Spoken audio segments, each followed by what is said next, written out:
Magandang araw po sa inyo lahat. Ako po si Banat Bay. Naku po, mukhang may kakaharaping matinding kaso ito si Comelec Chairman. Mukha talagang sumablay siya ng todo-todo dito sa desisyon niya na hindi proclaim ang dalawang party list. Kasi alam nyo mga kababayan, kung talagang ikaw ay nanunood at nakikinig ka ng mga issue sa eleksyon, ay napakadami po mga disqualification case na inihain sa Comelec para sa mga kandidatong sinasabing nirereklamo. Pero tila dalawa lang ang pinag-initan. Ako, kung matatandaan ninyo, di ba, yun nga pong kay Mayor Digamo na may nagreklamo po doon dahil siya po ay mayor ng 2nd District dyan sa Negros pero tumakbo siyang congresswoman ng District 3. So doon pa lang ay makikita mo ng lihiti mo talaga yung ganong klaseng reklamo na tila hindi inaksyonan ng Comelec. Hindi lang po yun mga kababayan, pati po yung kay Tulfo. Sabi nga ng isang nagrereklamo dito kay Tulfo, parang hindi po inaksyonan yung dapat aksyonan. Ako po. Kung ang concern ni paulit-ulit na sinasabi ni Comelec Chairman Garcia na sinasabi niya dapat yung mga may disqualification case dinidinig muna bago iproklama. Ang problema natin doon mga kababayan, kung ganun sana, bakit po ipinroklama yung mga may mga disqualification case? Mas matindi pa nga itong kay Erwin Tulfo Kasi kay Erwin Tulfo, ang issue niya ay yung kanyang citizenship. Abay, pambihira ho, tatakbong senador, tapos ang di umano, yung alleged citizenship niya ay pagiging Amerikano niya, na dati pa daw ho siyang nagsilbi sa armed forces ng Amerika. Hindi po natin sinasabing totoo yan, pero yan po ay isang aligasyon na dapat pong harapin ng Comelec. Kung yan ho ay mas mabigat kesa naman dito sa aligasyon na ibinabato ho dito sa dalawang party list. Una nga ho, di ba, kung maalala ninyo, kahapon, isang araw, pinag-usapan po namin sa Banateros, sa SMNI. By the way, don't ever forget, everyday yan, 8 to 9 sa SMNI, ang Banateros. Kung mapapansin nyo doon, yung unang party list na dinisqualify na itong BH, di ba? Yung bagong henerasyon ni Ma'am Herrera, o ni Congresswoman na Herrera, yun nga mismo, walang reklamo, anak ng weteng. Di ba? Walang complain, walang patawag, walang summon, walang subpoena, wala. As in, wala talaga, as in nada. Wala silang natanggap. Basta na lang actually, nandun na daw sila para sa proclamation. And hours before, biglang hindi daw sila ipoproclaim. Alam mo yung mga ganyang galawan. Ito mga kababayan, tansya ko lang naman po ito. Yung mga ganyang galawan, halatang merong tumawag. Ano sa tingin ninyo? Hindi, kasi yung bigla-bigla kang nagdi-decide ng ibang desisyon na supposedly, dapat yan ay pinag-aaralan. Yan ay pinag-uusapan. Diba? Yan po dapat ay pinag-uusapan ng board, pinag-aaralan yan, ina-announce yan ahead of time. The mere fact na pinayagan ninyong mangampanya, isang katarantaduhan na hindi nyo i-proclaim pag nanalo. Kung may questionable pala, bakit pa ninyo pinangampanya? Kung may nakikita kayong problema, una pa lang, ba't nyo tinanggap yung certificate of nomination na pinapasa ng mga party list, di ba? Bakit ninyo tinanggap? Anong ibig sabihin yun? O ibig sabihin, meron ng kasagutan dun sa mga inireklamo. Ngayon, biglang, as in last minute, biglang sasabihin mo, hindi ko na ipoproclaim to. Naku po, halatang may tumawag sa inyo. Gago! Ganito ba yung pagtawag? Ganito ba? George, in-impeach kami niyan. Wag mo yang i-proclaim, George. Baka naman ganito yung pagtawag. George, yan si BH. Lagi niyang pinagtatanggol ang mga Duterte. Alam mo naman, George, kami ay allergic dyan sa mga Duterte. George, gusto mo ba ng wala ka sinabi. Gusto mo ba ng George, sumunod ka. Ulo mo, ulo nila. Yes ma'am. Ayan yung tinatanong ko lamang po kung meron bang ganyang natupad, meron bang ganyang nangyari na pagtawag. Comelec Chairman George Garcia, meron po bang ganyang klaseng pagtawag sa inyo? Ako ay nagtatanong lang naman po. Kasi mga kababayan, alam naman po natin, di ba? Sino po nagsabi? Mismo yung kapatid. Ano sabi? Ang gobernong ito ay... Mali ba pala yan? Ano pala yan? Ang gobyernong ito ay Marcos Araneta. Alam naman natin ibig sabihin ng Marcos Araneta, di ba? So ang tanong dyan mga kababayan, sino pa kaya ang tatawagan? Ay naku po, patay tayo dyan. Baka sabihin nila, NBI Director, manmanan mo nga ito si Banat Bay. Ang ingay-ingay ng bunganga. Yes ma'am, nakamanman na yung mga agent namin dyan. Hello, binabati ko po muli ang mga NBI agent na nakatubaybay. Lalong-lalo na yung cybercrime group. Hello po. Ako po ay isang katang-isip lamang. Hindi nagsasabi ng katotohanan. At ako isang komedyante lamang. Maghanap kayo ng maseryosong vlogger na maaari ninyong pagtripan. So ito nga po yung sa Comelec. Ganyan po yung nangyari. Ngayon, pag-usapan natin ha. Ito, sige, papanoorin natin. Labis na ipinagtataka ng bagong henerasyon party list ang naging batayan ng National Board of Canvassers para ipagpaliban ang proklamasyon sa kanilang pagkapanalo sa katatapos lamang na 2025 midterm elections. Sa isang opisyal na pahayag, kinuwestiyon ng BH Party List ang biglaang pagsuspinde ng NBOC sa kanilang proklamasyon bilang isa sa mga nanalong party list sa House of Representatives. Giit ng BH Party List, wala silang natanggap, nakita o kahit narinig ukol sa umano'y kanilang kaso. Kaya naman kinukwestiyon ito kung papaano sila sasagot o mapapanagot sa isang akusasyon na hindi nila nalalaman o walang anumang detalye. Giit ng BH Party List, sila ang kinatawan ng 319,803 na mga botante na anila ay dapat na irespeto ng Comelec. Ayon sa grupo, handa silang harapin ang anumang reklamo laban sa kanila.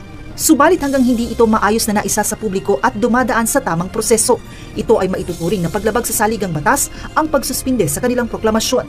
Ayun. Alam nyo mga kababayan, para lamang po maintindihan natin, iyan po ay parte pa rin po ng ating konstitusyon. Ano ibig sabihin ko? Always remember, the basic foundation o the skeleton of all laws, all whatever kautusan yan, di ba, ay ang konstitusyon. And the constitution says, everyone must given a due process. Yan ho ay parte ng ating konstitusyon. Ano ho yung due process? Simpleng-simple lang. Kung ikaw inakusahan ng ibang tao, ikaw ay bibigyan ng pagkakataong sumagot. At pag ikaw ay binigyan ng pagkakataong sumagot, kayo aayusin at pag-uusapan sa authority o kung at this particular instance ay sa Comelec. Pero at this time, wala pong binigay na due process.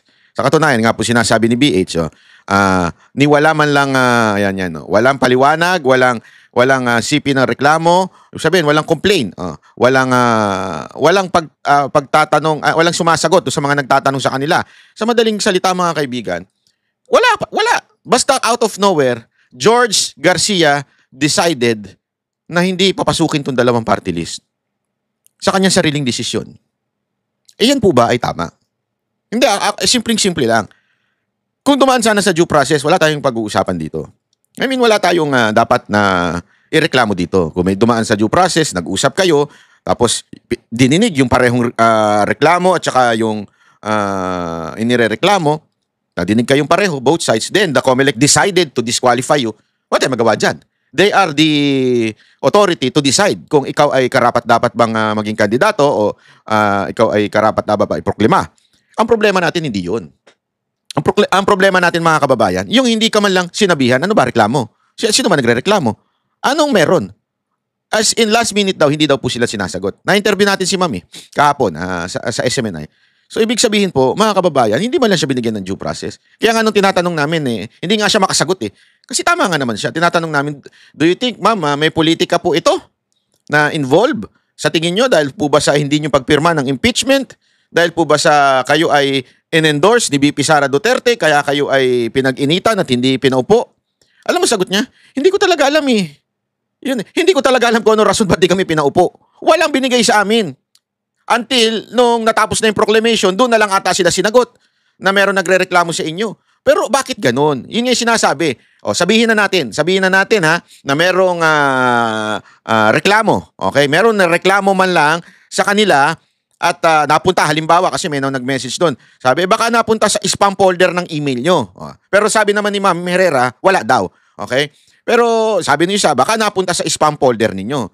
Sabihin na natin, okay? Let's assume. Lalo na yung mga mahilig mag-assume dyan. Let's assume, halimbawa na, totoo nga, may natanggap, merong reklamo, o merong lahat. Okay? Ngayon, ang tanong, dumaan na ba sa pagsusuri? Dumaan na ba sa patawag para pag-usapan at ibigay ang panig ni ma'am? Wala. So, ibig sabihin po, talagang hindi siya dumaan sa due process. Oh, doon pa lang, wala na talaga, sablay na ho itong si chairman. Anong basis mo ng iyong pag hindi proklama?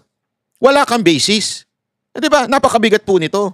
Ito'y mabigat na kasalanan. Na ito po ay pwede nating, sa tingin ko this is more than enough to impeach COMELEC Chairman Garcia. Ako, sana dumating tayo sa ano na yan, sa panahon na yan, ni-impeach ito si COMELEC Chairman kasi sobra na eh. Sobra na po yung pagsisinungaling niya. Sobra na po yung kanyang matinding mga binibitawan. Halimbawa na nga lang po yung magkaibang statement before and after the election. Pinakita natin yan sa isang video natin na magkaiba ang kanyang pronouncement before and after the election. Now, hindi pa natatapos ang linggo, gumawa ka na naman ng isang matuturing natin na kawalangyaan. Dahil po ito ay hindi mo man lang binigyan ng tsansa na magsalita po. And again, yung iba nga, dumadaan din sa disqualification eh. Hindi mo man lang sinabi na, sandali hindi muna namin kayo poproklama. Didinggin muna natin itong inyong disqualification. Ang daming ganyan eh. Bakit itong BH at itong Duterte Youth lang? Ang ganun. Ako, alam ko sagot. Next time, ikaw kasi Cardema, wag mo i-impeach si Marcos. Wala nang ibang paliwanag dyan eh. Ikaw, kayo naman. Hindi. Alam mo, ako hanga ako dito sa mga tao na ito, yung hindi pumirma, tsaka yung nanatili sa tabi ng ating Pangulong Duterte amidst all the pressure. This is, ito yung sinasabi natin, kaya hindi ka panipaniwala ang sinasabi ni Da Junior o ni Bongbong Marcos na gusto niya ng peace, ayaw niya ng gulo. Sino ho ba nagkikreate ng gulo? Yung mga ganitong galaw, ito ang pagkikreate ng gulo. Yung mga ganitong political maneuver o political na galawan sa Kamara, sa Executive, ito po ay isa pong masasabi nating way para gumulo ang ating bayan. Kasi, alam nyo mga kababayan, kung talagang paiiralin lang natin ang batas, especially the due process, hindi magrereklamo tao. Kasi meron naman tayong batas na sandigan. Halimbawa, nung panahon ni Pangulong Duterte, di ba? Ang ganda nung sinabi ni Colonel Busita. Ang ganda-ganda nung sinabi niya tungkol dun sa EJK. Tinanong siya, sinusubukan siyang hulihin. Hindi lang niya siguro na-elaborate ng todo-todo. Ako, let me elaborate yung sinabi niya. Napanood ko yun, sabi niya. Walang masasabi nating EJK na nanggaling sa Presidente Duterte. Bakit? Kasi, di ba yung kay Kian, sinabi, nakasuhan yung pulis. Nakonvict yung pulis. Yun ang sinasabi niya. Ang tanong, may ginawa ba si Pangulong Duterte para suportahan yung pulis na nagkasala? Meron bang ginawa si Pangulong Duterte na palayain yung pulis na nagkasala? Wala. So, ibig sabihin nun, walang kautusan na galing kay Pangulong Duterte na gumawa ka ng masama, akong bahala sa'yo. Gumawa ka ng katarantaduhan at ililigtas kita. He is not a protector of these scalawags. At ito'y nanggaling mismo sa isang opisyal ng PNP na maprinsipyo. Yan po si Colonel Busita. So, ano ibig sabihin? Ang utos ni Pangulong Duterte noon, always make sure na tayo'y nasa bound ng batas. Ibig sabihin, kung yan ay hinuhuli mo, bumunot, unahan mo na. Ayan po ay nasa batas. Di ba? Pero kung yan ay sumuko, nakaposas na, di ba ilang beses na sinabi to? Hindi mo ikatatapang kung yan ay ibabarilin mo na nakaposas na. Ang dapat dyan ay padaanin sa due process. Kaya nga kahit anong pagpaikot-ikutin, tingnan mo eto na lang kasimple. Kung talagang naniniwala silang merong pagkakasala si Pangulong Duterte at ang gobyernong umiiral ngayon ay galit sa mga Duterte, bakit hindi nila inusig si Pangulong Duterte dito sa Pilipinas? He is no longer, ang tawag dito, immune sa demanda. Pwede na siyang usigin sa Pilipinas. Bakit hindi ginawa ng gobyernong ito na itong gobyernong ito ay galit kay Duterte? You know why? Simple. Wala kasing ebidensya o talagang malabo yung akusasyon. Alam nilang hindi nilang kayang patunayan yung mga akusasyon dahil wala naman pong ginawa talagang masama si Pangulong Duterte. That's why the only solution for them is to throw him sa ibang bansa. Kasi sa ibang bansa, alam nila it will take time and they thought madudurog si Pangulong Duterte. Kasi alam mo, ang tao ganyan minsan nakala nila pag dumaan sa pagsubok lalong madudurog. Pero hindi nila alam, lalo itong lumalakas. Lalo itong, nakita nyo nga, di ba? Mismo si Chanco na nagsabi, yung kanilang campaign manager. Noon sa impeachment ni BP Sara Duterte, nabawasan ang lumalabas sa survey sa Mindanao, ang alyansa, nangalhati. Pero, nung dinala sa dahig si Pangulong Duterte, hindi daw nangalhati, naubos na. Wala nang pumapasok mula sa alyansa. So, ibig sabihin, akala nila, yun ang magiging resulta. Pero hindi nila nalaman, hindi nila napagtanto, ngayon na lang nila napagtanto na mali pala yung ginawa natin. Kaya nga itong si Marcos Jr., nagkukumahog ngayon na makipag-peace kuno. Gawin mo muna yung 3 bagay. Then, siguro, baka i-consider ka ng taong bayan. Kaya lang, ito nga ang problema, Marcos Ito na naman ginagawa ng bata mong si Garcia, medyo sabit-sabit na naman. Ito ay maituturing na paglabag sa saligang batas ang pagsuspinde sa kanilang proklamasyon. Samantala, plano naman ng Duterte Youth na questionin sa Korte Suprema ang desisyon ng NBOC na ipagpaliban ang kanilang pagkapanalo sa eleksyon. Sa isang statement, sinabi ng Duterte Youth na ito ay hayagang pag-abuso ng COMELEC sa kanilang kapangyarihan.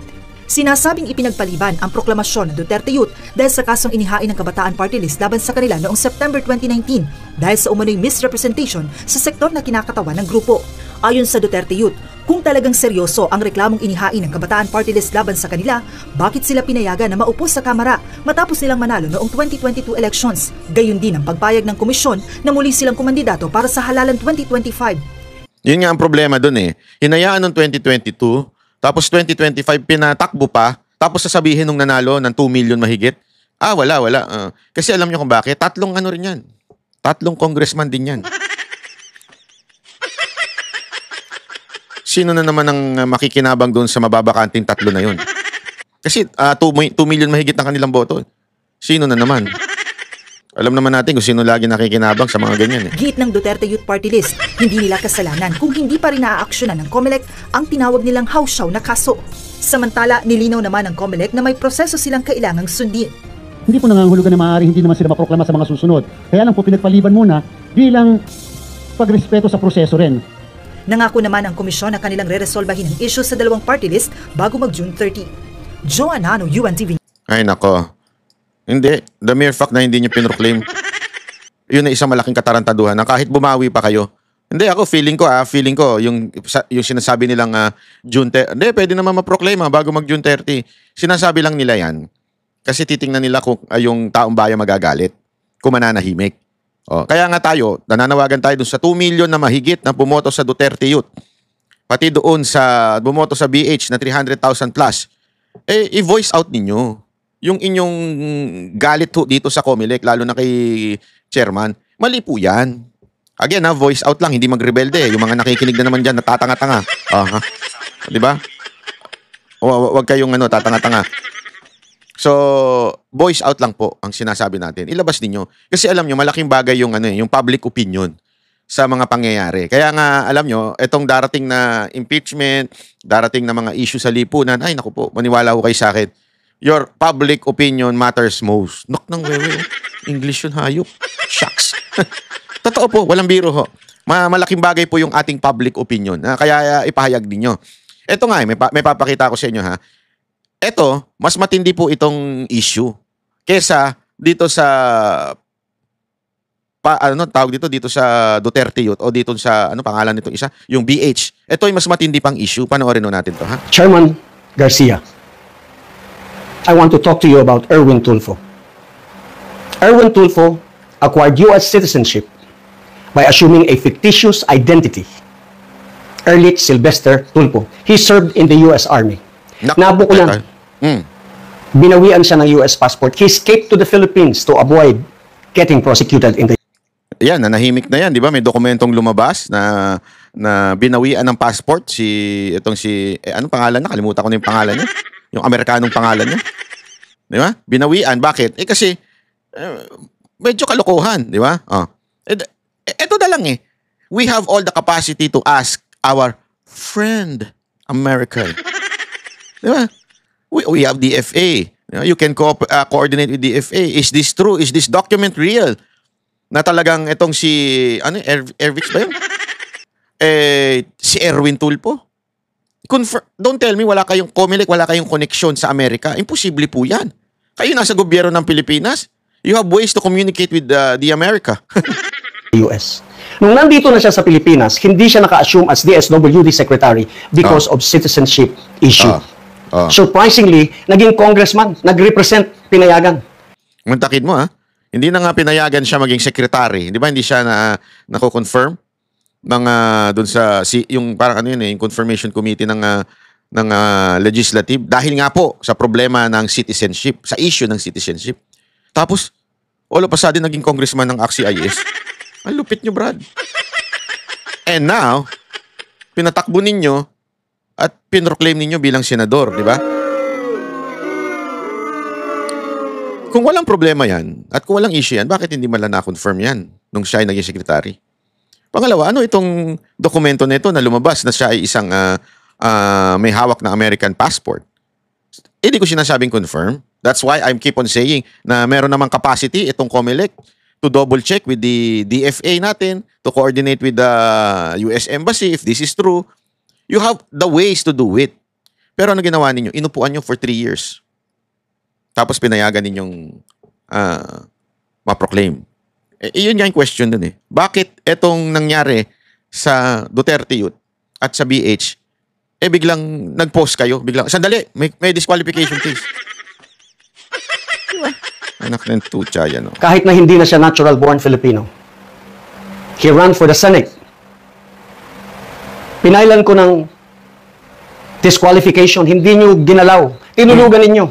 I requested you, I moved to prevent his proclamation, you proclaimed him. But that never mind. That proclamation will not work for him because the issue that I raised in my petition is that did he or did they, all the Tulfos, did they qualify as candidates? Now you have to resolve that. Whether or not they qualified as candidates.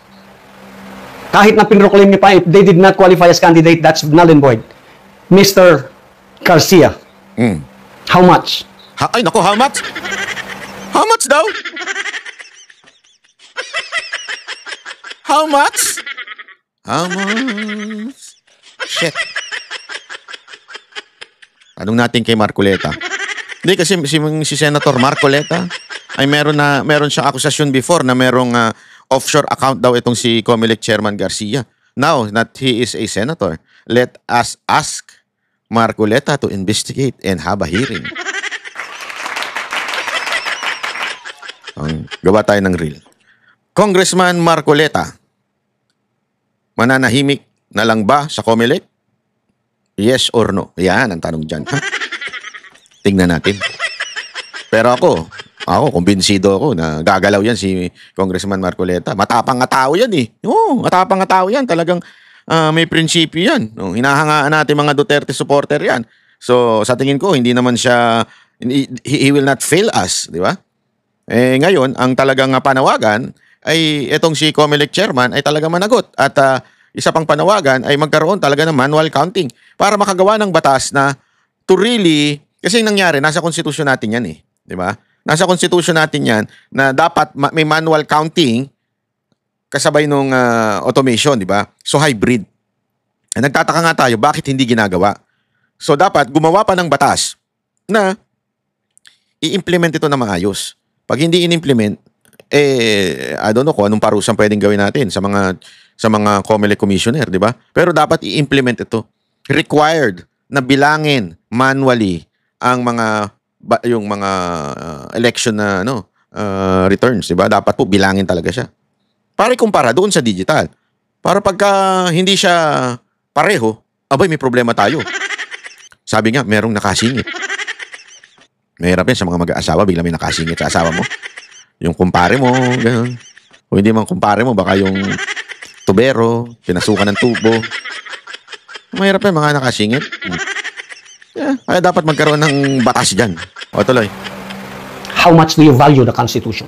Ayan. Yung pala naman na ibig niya sabihin ng how much do you value the Constitution? Kayo naman, masyado kayong judgmental. How much you value the Constitution? Violation po yan. You allow a person, a fugitive in the US to sit in our Senate. Are you proud? You proud of yourself? Alam mo ba? Are you? Kung bakit natural-born citizens lamang ang pwedeng maging senador at congressman? Presidente na rin, tsaka vice-presidente. Pero pinag-usapan natin ngayon, senador. Alam mo kung bakit natural-born citizens lamang ang pwede? Para hindi tayo maghalal ng Pilipinong gumawa ng kabalbalan sa ibang bansa at pagkatapos magbalik dito, tatawagin pa nating honorable. Naunawaan mo ba yan? Naunawaan mo ba? Sabihin na natin, sige, yung sinabi kong he is a fugitive from justice sa Amerika, hindi, sige, hindi. Kahit na nag-submit siya ng falsified documents para makakuha siya ng US citizenship and therefore he violated US penal laws. Wala na yun. But the fact that he submitted falsified documents, that is dishonorable. Nako po.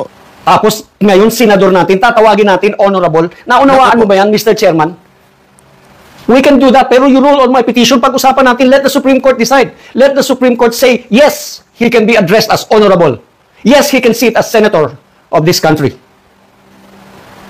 Hindi pwede yan, Mr. Chairman. Hindi rin pwede yung sinasabi mong mawawalan ka ng jurisdiction at mapupunta na sa electoral tribunal kasi hindi kasya sa mga araw na natitira. Are you serious? Umpisa pa lang sinasabi mo na mawawalan ka ng panahon eh. Paano kang hindi mawawalan ng panahon? Hindi mo naman pinapansin yung aking petition. Just rule on it. Whatever. So that I can elevate it. I don't need to go to the electoral tribunal. Do you understand the issues? The issues are for us, Filipinos. Rule on my petition, Mr. Chairman. That's all I ask of you. Retired to eh. Alam ko retired general ito si Atty. Berhili. Ewan ko, double check ko. Pero ito, anyway, sinasabi niya nga, mag-rule ka na. Ang ginagawa mo, tinutulugan mo yung kaso eh. I-rule mo para pagka na-rule mo na, pwede nang iakyat sa Supreme Court. Kasi ganito yan, mga kababayan. May isa pang balita na lumabas, okay? Para linawin lang natin, ha? Sandali. Ito, hindi ko lang nailagay. Ayan, okay. Wait lang. Kasi sinasabi, ang reasoning daw ng COMELEC ay, na-rule na namin yan. Okay? Ano ba yung sinasabing hindi na-rule? Ito. Pakinggan natin. Attorney Garcia, magandang gabi po sa inyo. Magandang gabi po, Ma'am Pinky, at sa iyong mga taga-panood dito Attorney, sa Pilipinas at kahit saan sa mundo. kayo po ang nag-file ng disqualification case laban sa mga Tulfo, pero na-dismiss po ang mga ito at ngayong naiproklama na. Si Erwin Tulfo bilang senador, ano po ang plano niyong gawin hinggil dito? Hindi po, na-dismiss po. Sabi nila kasi walang inattach na certificate of candidacy. Pero nag-motion for recon po ako. It's live. Hindi po siya dead. It's a live petition. It's pending with the Commission and Bank. Pinaliwanag ko lang po bakit hindi ko inattach yung certified true copy ng certificate of candidacy kasi sabi ko the original. So sa madaling salita, sinabi ng COMELEC merong kulang doon sa document na pinapasa mo. Okay? So ano ginawa niya? Inattach niya at ibinalik niya sa COMELEC. Okay? So hindi nag-rule out. Yan ang sinasabi ni Atty. Berhil Garcia. Copies are in your custody, so I did not find it necessary to attach. But So, then after attorney, that, it tinanggap was po ba yun ng forwarded na. COMELEC, yung inyong paliwanag na hindi po kayo nag-attach ng certified true copy dahil ang sabi nyo nga ay nasa kanila din naman po yun? Totoo, oo. Actually, noong March 11, there were two orders issued by the Commission, First Division ng COMELEC.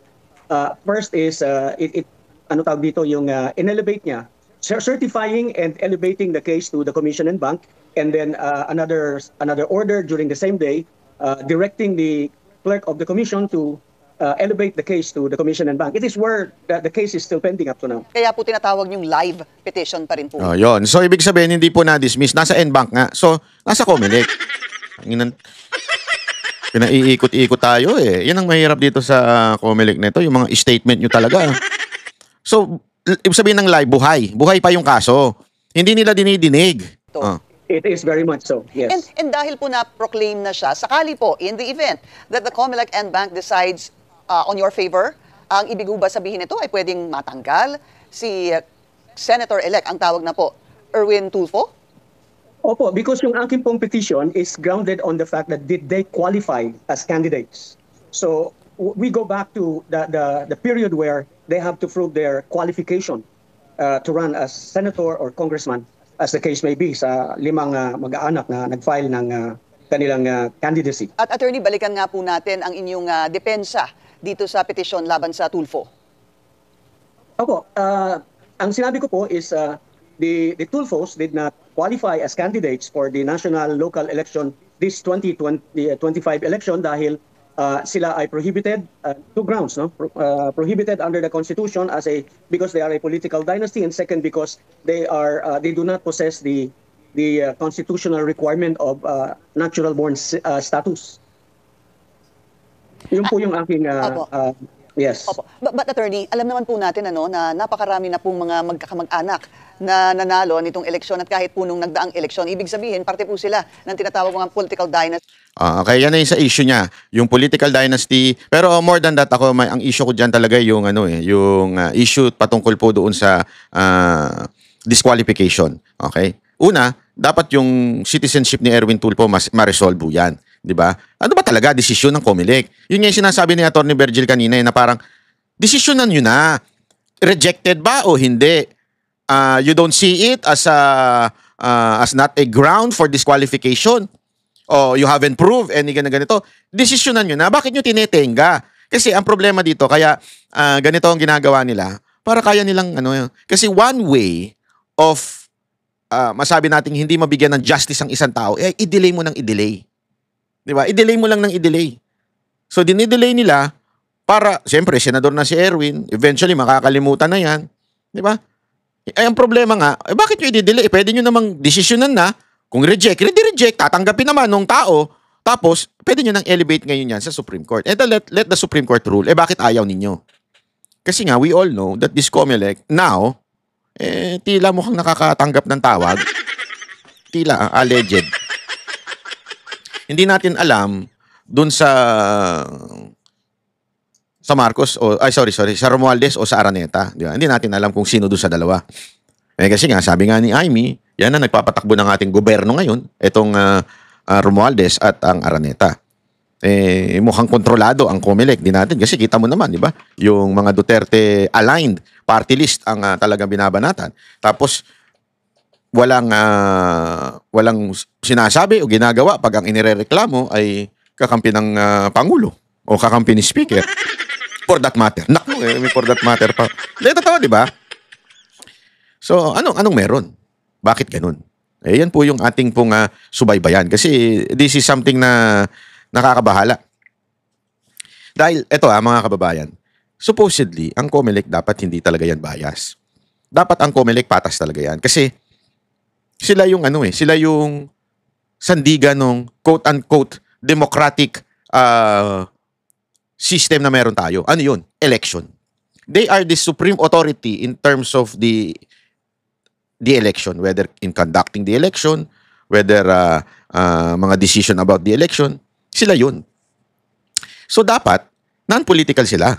Hindi pa pwedeng sila po ay na mukhang merong kinikilingan. Hindi. Ang nangyayari talaga ngayon, basta hindi mo kaalyado, nasususpinde. Hindi natutuloy yung proclamation. Pero pagka, isipin nyo ano ba ang reklamo dito kay Duterte Youth Party List? Alamin natin. Tingnan ninyo Good morning po, si DJ Chacha po ito, sir. Unahin po muna natin, sir, ano po ang reaksyon ninyo dito nga po sa naging desisyon ng COMELEC na suspindihin po ang proklamasyon ng Duterte Youth Party List kahit pa po 2.3 million votes po ang natanggap ninyo?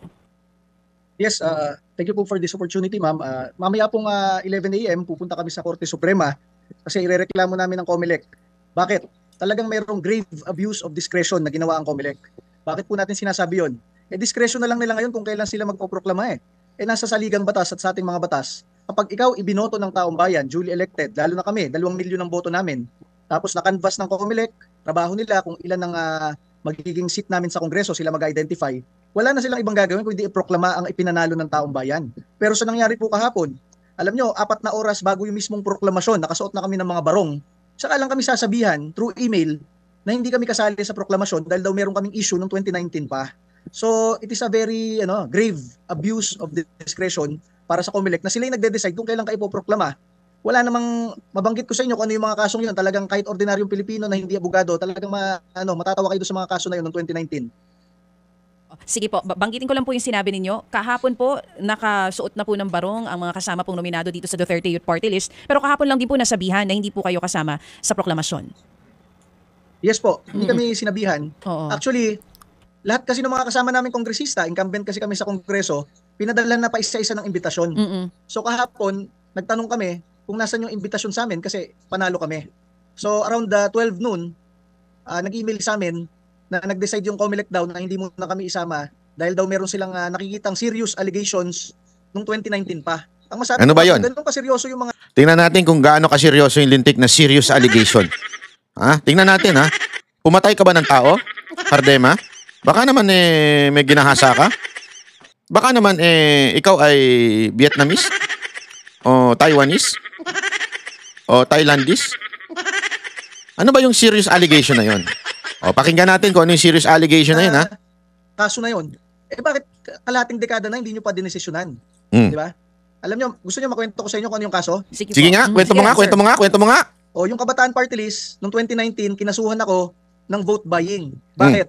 Kasi daw sa isang speech ko, sabi ko daw, kapag kami ay nanalo, lahat ng aming pondo sa Duterte Youth Party List ay ibibigay namin sa taong bayan. Wala kami kukurakutin kahit piso. Ah, bakit? Masama ba yun? Masama ba yun? Ay ba, dapat pala sinabi mo, pag kami nagkapondo, ibubulsa na lang namin. Wala kami bibigay na tulong sa inyo. Anak ng Yun yung speech ko. Kinasuhan ako ng vote buying sa vote buying daw yun. Di ba gano'n naman talaga dapat?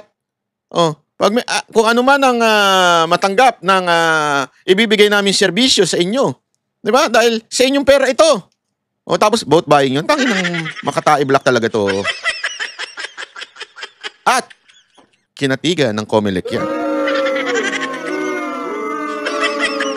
Dahil dyan, isa yan sa dahilan kung bakit tinawag nilang serious offense. Gago! Grabe naman kayo, COMELEC. Yan ba ang serious offense ninyo? Ano kayo ng wewe? Oo. Ano pa yung pangalawa? Baka naman maseryoso yung pangalawa. Tingnan nga natin kung maseryoso. gawa lang nun. Sabi ko nga, sa dami-dami ng gobernador, kongresista at mayor na tunay na bumibili ng boto, kami pa na hindi naglabas ng piso para sa botante, kami pa yung kinasuhan ng vote buying. Isang kaso yun na nga. Pangalawang kaso ng Kabataan Party List sa amin ng 2019, dahil daw to sa speech ko, nasabi ko, kapag kami nanalo sa kongreso, dedebatihin namin kayo hanggang maubos kayo sa kongreso. Ay, bawal ba yun? Bawal na ba yun? Illegal na po ba ang pagkikipagdebate hanggang maubos ang kalaban? Siyempre, ang ibig ko sabihin, dahil mahilig ako makipagdebate, yung parang ginawa namin ni Kaloy Zaraten ng Bayan muna. Debate lang kami ng debate hanggang matalo sila sa kongreso. Naku, ayaw nila ng debate. Anong gusto nila? Pinggeran? Ay, sorry. Anak ka ng wewe, banat ba yun? Anong gusto nilang debate? Ayaw nila ng debate? Uubusin mo daw kasi, Kardema. Uubusin mo daw kasi yung mga naku po, patay tayo dyan. Sa akin, nakalagay doon, hanggang maubos sa kongreso, ibig daw sabihin, I am promoting mass murder in the Philippines. Mass murder in the Philippines, i-announce mo. Uubusin ko kayong lahat. Papatayin ko kayong lahat. I-announce mo during the campaign. Yan naman, Makabayan Black, tanga rin pala eh. Sama-sama din pala mga tanga ito, mga hayop na mga Makabayan Black, mga demonyo talaga kayo. Hindi lang kayo mga komunista, kayo ay talagang demonyo. Amount to, ayan nga, promoting violence. Yun yung kaso sa amin noong 2019. So, hindi ko alam kung bakit hindi pa dinismiss ng COMELEC yun. Dahil kahit hindi ka abogado, matatawa ka doon sa mga kaso. Pero, ang magtataka ka, noong 2022, nag-join naman kami sa eleksyon, nanalo kami. Hindi nila binanggit yung 2019 na kaso na yan kasi nga walang kwenta eh. Ngayon kung kailan kami nag-top sa eleksyon, nakakuha ng napakalaking boto mula sa mga Pilipino, tsaka nila sasabihin, hindi, sobrang seryoso ng kaso nyo noong 2019, hindi muna kayo ipoproclaim today. Kaya i-raise namin sa Korte Suprema mamaya, abuso yung ginawa ng COMELEC na yun. Sobra. Diskresyon na lang nila kung kailan sila Sobra. mag-proclaim. Yung issue na yun, sana binanggit na nila dati para, kasi naghuling hearing na yun noong 2019 eh. Opo, sige nga po. At yung nga po maganda makakataon, ito nga po ang inyong kumbaga legal remedy sa inyong ayong kinasadlakan na sitwasyon. Sir Ronald, naunawaan natin yan at napakaganda nga rin po niyan para nga kung sakasakali, agad umaksyon ang kataas-taasang hukuman dito po sa inyong petisyon na ito. Ang inyong sasabihin po sa inyong petisyon ay grave abuse of discretion at agad utusan ng hukuman ang COMELEC na kayo po iproklama. Di po ba Yun po ang magiging prayer ninyo, right? Yes po, sir, medyo mahina lang. Pero narinig ko po. Yes po, yung i-raise namin, Yes, grave abuse of discretion po, okay. sir. Kasi actually, while doing this, mag-guest po si Kardema sa atin. So, abangan natin yan sa SMNI po.